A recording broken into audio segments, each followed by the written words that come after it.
صناديق في كمامك؟ صناديق موجوده هي وبيرموا على الارض عادي.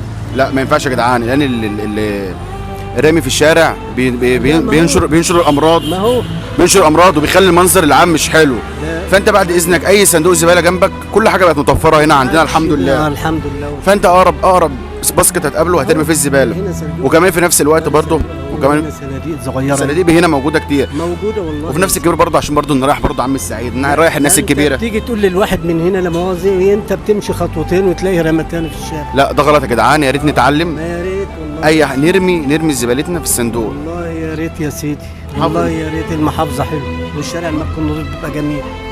محافظه سواء موجود او مانيش موجود.